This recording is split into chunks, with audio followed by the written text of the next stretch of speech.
Les médias en parlent régulièrement. Mais savez-vous vraiment ce que fait l'IGPN, l'Inspection Générale de la Police Nationale? Par exemple, saviez-vous que l'IGPN ne traitait que 10% des affaires de violences policières? À flagrant déni, on enquête depuis plusieurs années sur les polices des polices. Pour savoir qui traite la majorité des affaires, dans quel cadre, avec quels moyens. Aujourd'hui, on publie notre rapport Police des polices, pourquoi il faut tout changer.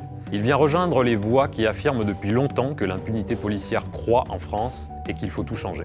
Par un tour de passe-passe communicationnel, on entend dire que les infractions policières traitées par l'IGPN baissent. Ce qui laisse à penser que les violences policières seraient moins nombreuses aujourd'hui. C'est faux. Si le nombre des infractions policières traitées par l'IGPN baisse, ce n'est pas parce que les infractions commises baissent. Au contraire, elles augmentent. Rien qu'en 2024, 3 affaires ont été ouvertes chaque jour pour des faits de violences policières. Sauf que, dans la grande majorité des cas, ces affaires ne sont pas traitées par l'IGPN. Alors pourquoi ?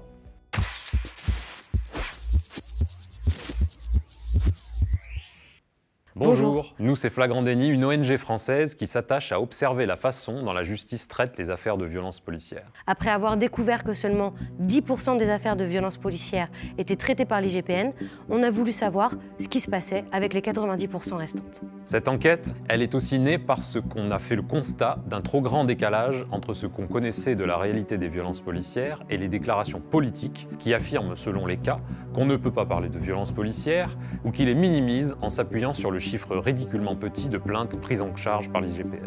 En enquêtant, on s'est retrouvé au cœur du brouillard des cellules déontologie. On a su qu'il fallait creuser. Dans notre enquête, on démontre que l'IGPN est aujourd'hui une institution à bout de souffle. Elle n'a ni la légitimité, ni les ressources et les moyens pour mener des enquêtes efficaces et indépendantes. En témoigne la baisse de ses effectifs depuis 2018.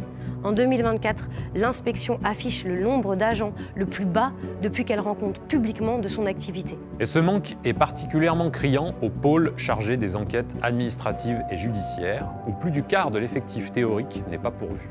Une vraie crise de recrutement. Résultat, l'IGPN ne traite donc en réalité que 10% des affaires de violences policières. Une part infime, faute de moyens. Parmi les affaires qu'elle ne traite pas, il y a des affaires graves, dont au moins un quart des homicides liés à l'intervention de la police.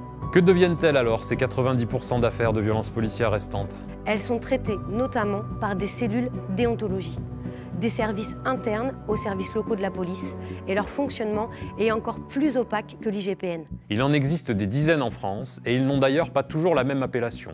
Service déontologie et discipline, unité affaires réservées et déontologie, cellule organisation, synthèse, évaluation, cabinet d'audit, d'études et de discipline.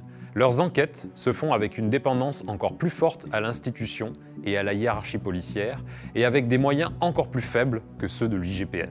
Et comme le nombre d'affaires de violences policières augmente fortement et les capacités de l'IGPN baissent, par exemple on compte un agent pour 1500 policiers en France et 10 enquêtes par agent, les cellules déontologie ont un rôle de plus en plus central, parce qu'elles gèrent de plus en plus de dossiers. Résultat, le taux d'élucidation dans les affaires de violences policières a baissé de 25% entre 2016 et 2024. Autrement dit, depuis bientôt 10 ans, les policiers auteurs de violences sont de moins en moins retrouvés.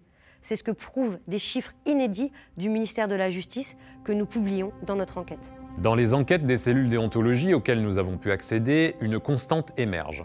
Très peu d'actes sont réalisés, la parole policière est très peu remise en cause, certaines enquêtes s'appuient sur ou reprennent carrément les enquêtes faites à charge contre les victimes. À Lyon, Mehdi est mort en 2016, juste après avoir croisé une voiture de police alors qu'il roulait à scooter. Malgré la destruction avérée de l'arrière du scooter, la justice ne s'est même pas demandé s'il avait été pare-choqué par cette patrouille. Toujours à Lyon, en septembre, une ancienne fonctionnaire de la cellule déontologie locale qui était citée à témoigner expliquait à la barre qu'elle préférait attendre la fin de l'enquête menée à charge contre le jeune homme accusé de rébellion pour ne pas interférer. Plus récemment, une mère résidant en Île-de-France nous raconte les actes de torture et de barbarie qu'a subi son enfant de 15 ans. Ce n'est même pas l'IGPN qui est saisi, mais un service interne, le service déontologie de synthèse et d'évaluation. Les familles de victimes policières n'ont de cesse de le répéter depuis des années. La justice fait mal son travail dans ces affaires, les enquêtes sont bâclées, il y a de la connivence entre enquêteurs et enquêtés, l'impunité des policiers est forte. Notre enquête démontre en quoi les capacités d'investigation de l'appareil judiciaire pour ces affaires sont structurellement insuffisantes dans un état de droit. Par là que je filme. Pourquoi je mets une droite? des balayettes, des coups de poing. Il m'a arraché les oreilles, il m'a grippé par le nez, il m'a menacé de m'enculer, comme il le dit. On démontre en quoi tout cela fait système, car c'est toute la chaîne d'identification des violences policières qui présente des difficultés pour parvenir à une justice effective. Il y a d'abord les difficultés à porter plainte. Vous avez du culot de venir ici pour déposer plainte contre des collègues. C'est ensuite très difficile qu'une enquête soit ouverte, de retrouver les auteurs. Les révélations médiatiques de début novembre sur Sainte-Soline en témoignent. Puis vient la difficulté d'avoir accès aux images, quand elles existent, de les exploiter comme il faut, de ne pas perdre de preuves, d'accorder une confiance équitable dans la parole des victimes, qui sont souvent accusées de violences, elles aussi, par les forces de l'ordre dans un mécanisme de renversement des responsabilités. Bref, la difficulté d'avoir une enquête de qualité. Les délais d'enquête de l'IGPN et encore plus des cellules déontologie sont longs. Or, on le sait, une bonne enquête est une enquête rapide pour ne pas risquer l'émiettement ou la dissimulation des preuves.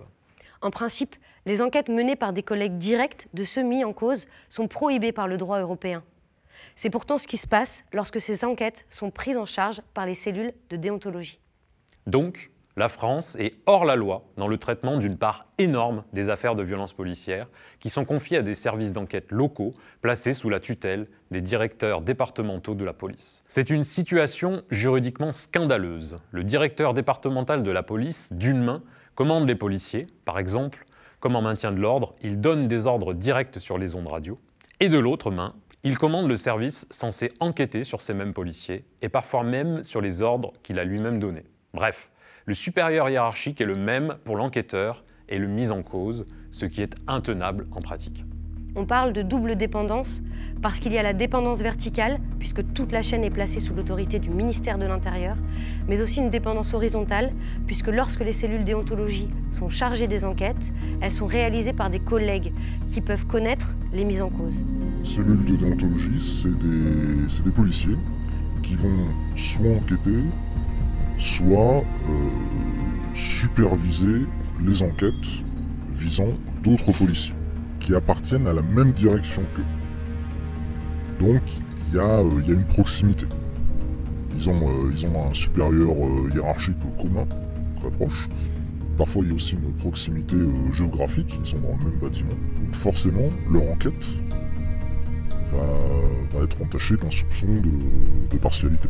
S'il y a vraiment besoin de sanctionner, par exemple parce que les faits ils ont été médiatisés, etc. On va sanctionner faiblement, on va sanctionner tardivement. Finalement, les pratiques d'enquête obéissent aux lois de la pénurie et laissent trop peu de place aux droits élémentaires des victimes. Pour des raisons d'organisation, de doctrine et de moyens, nos droits sont bafoués. Le taux d'affaires non élucidées est presque 2 fois plus élevé que dans le cas de violences exercées par des personnes lambda. Autrement dit, pour des faits de violence, un policier a 2 fois plus de chances d'échapper à la justice qu'un autre citoyen.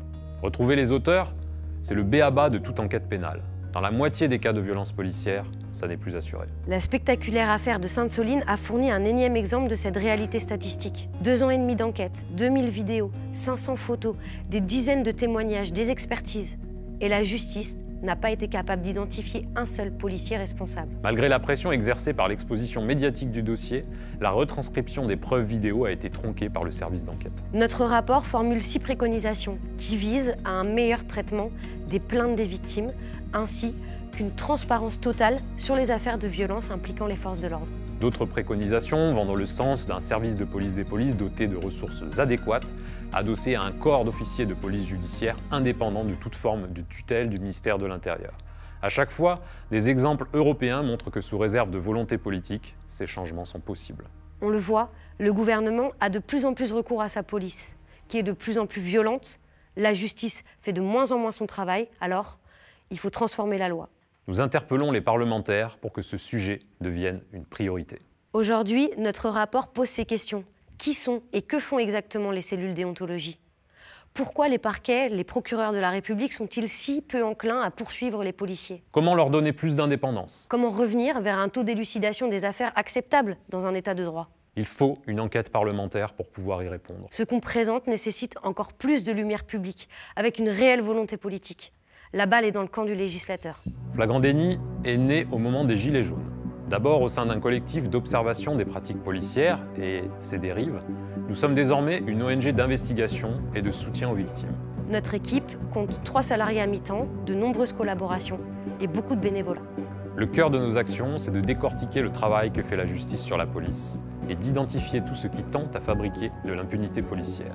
On utilise l'arme du droit pour faire évoluer les pratiques policières et judiciaires, l'enquête journalistique pour décrypter les rouages de l'impunité et le soutien aux victimes pour lutter contre l'isolement et le découragement. D'ailleurs, on fonctionne principalement grâce à vos dons et on va lancer une campagne à la fin du mois. Tout est sur notre site, on compte sur votre soutien.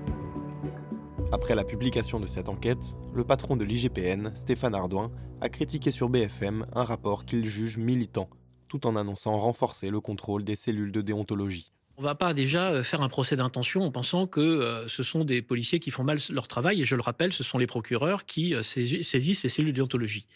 Cela dit, et c'est l'un des objectifs qui m'a été fixé par le directeur général de la police nationale, nous devons mettre en cohérence ces cellules de déontologie dans le cadre de ce qu'on appelle, pardonnez-moi le jargon, une filière déontologique où l'IGPN aurait un rôle qui serait un rôle de coordination et d'évaluation. Un droit de regard, au fond. Un droit de regard, un droit de contrôle. Et ce qui n'est pas le cas pour l'instant. Ce qui n'est pas complètement le cas dans une organisation structurée. Et c'est ça que nous voulons mettre en place. J'ai d'ailleurs une réunion vendredi matin qui a été fixée avant la publication du dit rapport, et où je vais justement regarder avec les directeurs zonaux. Directeurs zonaux, c'est au-dessus des départements. Comment justement on peut organiser les choses, et notamment lorsque, parce que je peux comprendre la critique, lorsqu'il y a un risque, entre guillemets, de conflit d'intérêts, c'est-à-dire où le niveau départemental serait trop proche d'une affaire et où il faudrait un dépaysement, sans pour autant que l'IGPN soit saisi. Les députés Roger Vico et André Torigna ont demandé l'ouverture d'une enquête parlementaire.